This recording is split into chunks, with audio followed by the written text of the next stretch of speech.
Hello guys, ഇന്ന് നമ്മുടെ അങ്കയുടെ birthday ആണ്. അപ്പോൾ നമ്മളെല്ലാവരും രാത്രി ഒരുമിച്ച് കേക്കൊക്കെ മേടിച്ച് അങ്കയ്ക്ക് സർപ്രൈസ് കൊടുക്കാൻ അങ്ക വർക്ക് ചെയ്യുന്ന സ്ഥലത്തോട്ട് പോവുകയാണ്. ഞാനും സ്റ്റെബിയും സ്കൂട്ടിയിലാണ് വന്നത്. ബാക്കി ഇവരെല്ലാവരും ഈ കാറിനകത്താണ് ഗൈസ് വന്നത്.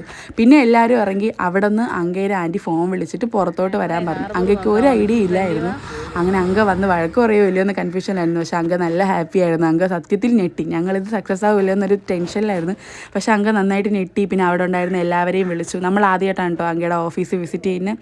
അങ്ങനെ നമ്മൾ ഓഫീസിലോട്ട് വന്നു, ടേബിളൊക്കെ എടുത്ത് വെച്ചു. ഫസ്റ്റ് വേറെ സ്ഥലത്താണ് കേക്ക് കൊണ്ട് വെച്ചത്. പിന്നെ ഇങ്ങോട്ട് വന്ന് കേക്കൊക്കെ കട്ട് ചെയ്ത് കഴിച്ച് മുറിച്ച് അങ്ക ഒട്ടും എക്സ്പെക്റ്റ് ചെയ്യാത്തൊരു സംഭവമായിരുന്നു. പിന്നെ അങ്ക നമ്മളെല്ലാവരെയും പരിചയപ്പെടുത്തി കൊടുത്തു. ഇതൊക്കെയാണ് എൻ്റെ മക്കൾ, അങ്ങനെ ഇങ്ങനെയൊക്കെ പരിചയപ്പെടുത്തി കൊടുത്തു. പിന്നെ കേക്കൊക്കെ കൊടുത്തിട്ട് കുറേ സമയം നമ്മൾ കാണാത്ത സ്ഥലമായതുകൊണ്ട് കണ്ടുകൊണ്ടിരുന്നു.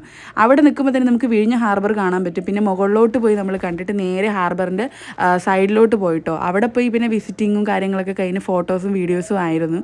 പിന്നെ നമ്മളെല്ലാം കാറിൽ കയറിയപ്പം എൻ്റെ അനിയത്തിയുടെ കാർ ഒട്ടിക്കൽ പരീക്ഷണം.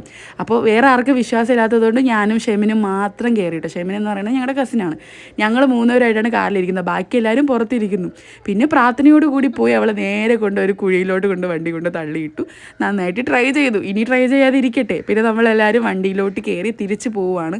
പോകുന്ന വഴിയിൽ കഴിക്കാമെന്നൊരു പ്ലാനിങ് ഉണ്ടായിരുന്നെങ്കിലും നടന്നില്ല. വീട്ടിൽ പോയി മേടിച്ച് കഴിക്കാമെന്ന് തീരുമാനിച്ചത്.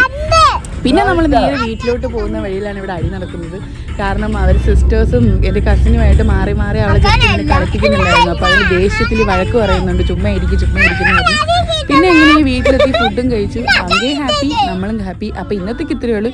വീഡിയോസ് ഇഷ്ടമാണെങ്കിൽ മറക്കാതെ സബ്സ്ക്രൈബ് ചെയ്യുക, ലൈക്ക് ചെയ്യുക. ഇന്നത്തേക്ക് ഇത്രയേ ഉള്ളൂ. ബൈ.